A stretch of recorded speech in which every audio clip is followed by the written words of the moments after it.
Alléluia. Et nous étions en train de dire ceci, que dans ce hôtel familial, il y a des condamnations. Tel qu'on avait condamné Paul, alléluia. Dans la condamnation, nous voyons également les prisons. Mighty God. La cinquième activité qui se déroule dans cet hôtel familial, ce sont les déclarations des mauvais sorts. Ici, on a vu des gens qui ont fait des imprécations de ne pas manger, de ne pas boire, jusqu'à ce qu'ils allaient tuer Paul. Alléluia. Donc, ils ont fait des déclarations des mauvais sorts contre la vie de Paul. Et dans Psaume 41, verset 6 et 9, la Bible dit, mes ennemis disent méchamment de moi, quand mourra-t-il? Quand bénira son nom? Il est dangereusement atteint. Le voilà couché, il ne se relèvera pas. Alléluia. Voilà l'une des activités qui se déroule dans cet hôtel familial. Des déclarations de mauvais sorts. On déclare des mauvais sorts sur vous. Et la sixième activité qui se déroule dans l'hôtel familial, c'est l'élaboration des liens héréditaires. C'est ça que j'ai parlé au début. Ça peut constituer tout un hôtel. C'est une activité qui se déroule. Alléluia. Et là, j'aimerais encore spécifier une chose. Abraham avait menti que Sarah n'était pas sa femme, c'était sa sœur. Le même péché qu'Abraham avait commis, Isaac aussi l'a commis en disant devant Abimelech que Rebecca n'était pas sa femme, mais c'était sa sœur. Et quand vous remarquez dans la vie d'Abraham, sa femme Sarah était dans une stérilité de longues années. Et vous remarquerez dans la vie d'Isaac, sa femme aussi Rebecca était dans la stérilité. Jusqu'à ce qu'il a prié, invoqué Dieu pour qu'il puisse sortir de cet état. Alléluia. Donc ça faisait partie de l'hérédité. C'est pourquoi, tant que vous n'êtes pas dans le Christ, ça peut vous poursuivre ce lien. Alléluia. C'est pourquoi il faut briser ce hôtel. Et le meilleur moyen, c'est d'accepter Christ et d'être rempli du Saint-Esprit. Alléluia. Voilà les activités qui se déroulent. Alléluia. Donc, c'est aspect de l'hôtel familial. Le deuxième aspect, rapidement, pour terminer, c'est l'hôtel personnel. L'hôtel personnel, ça peut être tout péché que vous êtes en train de commettre, alléluia, que vous aimez et qui finit par devenir une iniquité. L'iniquité, c'est quoi? C'est le paroxysme du péché. C'est-à-dire que le péché a été accumulé au point le plus culminant. Et ça devient une iniquité. Et ça devient un hôtel. Alléluia. Donc vous ne pouvez plus vous en passer. C'est ça l'hôtel personnel.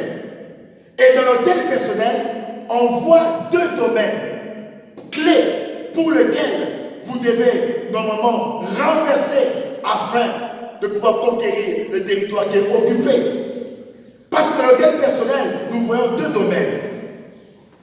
Parce qu'en réalité, nous n'avons qu'un seul ennemi. L'ennemi que nous avons, c'est le diable, le malin. Mais le diable agit sur base de deux supports. Le premier support, c'est la chair. Et le deuxième support, c'est le monde.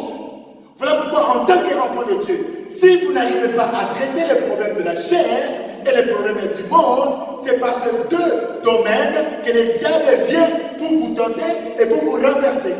Voilà pourquoi le territoire que vous voulez posséder, vous ne pouvez pas l'obtenir. Pourquoi? À cause de ces deux domaines pour lesquels l'ennemi que nous avons en commun, le diable, il utilise ces deux domaines. La chair et puis le monde.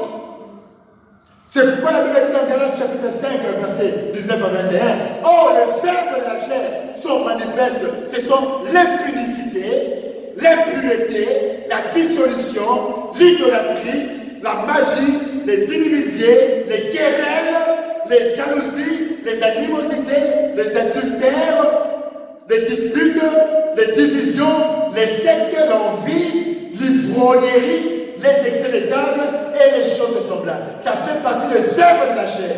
C'est dans ce domaine que le diable utilise pour captiver la vie de beaucoup et de plusieurs. Et l'apôtre Paul poursuit en disant, je vous dis d'avance, comme je l'ai déjà dit, que ceux qui commettent de telles choses n'hériteront point le royaume de Dieu.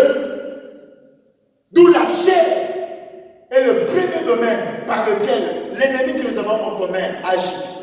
Ça fait partie de l'hôtel personnel. Alléluia. Nous êtes de la chair. Et le deuxième aspect dans cet hôtel personnel, nous avons le monde. La Bible déclare dans le livre de Romains 12, 2. Ne vous conformez pas au siècle présent, c'est-à-dire au monde, mais soyez transformés par le renouvellement de l'intelligence afin que vous discerniez quelle est la volonté de Dieu, ce qui est bon, agréable et parfait. Et la Bible enchaîne ce qui suit. N'aimez point le monde. Alléluia. Regardez ce qui se met ici. La Bible déclare, n'aimez point le monde. Alléluia. Si quelqu'un aime le monde, l'amour du Père n'est pas en lui. Alléluia. Car tout ce qui est dans le monde, la convoitise de la chair, la convoitise des yeux et l'orgueil de la vie, ne vient point du Père, mais vient du monde. Et le monde passe et sa convoitise aussi, mais celui qui fait la volonté de Dieu demeure éternellement. Voilà les deux domaines qui appartiennent à l'autel personnel. Le péché que vous aimez faire, ça se retrouve dans ces deux domaines. Dans les œuvres de la chair et puis dans le monde. Or, si vous traitez le problème des œuvres de la chair et que vous traitez le problème du monde, vous aurez la victoire. Alléluia. Voilà pourquoi ce soir, on veut détruire cet autel. J'arrive à la fin de mon message. Nous voulons prier présentement parce que nous parlons de la conquête des territoires occupés. Tu vas maintenant commencer à prier. Détruire cet autel familial avec leur activité, détruire les hôtels personnels dans le nom puissant de Jésus. Alléluia. Commence à détruire tous les hôtels familiales, les activités qui se déroulent dans le nom de Jésus, les réclamations, les condamnations, tout ce qui appartient à l'hérédité. Commence à briser cela dans le nom de Jésus. Nous brisons cela, nous brisons cela, nous brisons cela, nous brisons cela dans le nom de Jésus. Commence à briser, commence à briser. Activités qui se déroulent dans l'hôtel familial, commence à briser dans le nom puissant de Jésus, commence à briser au nom de Jésus,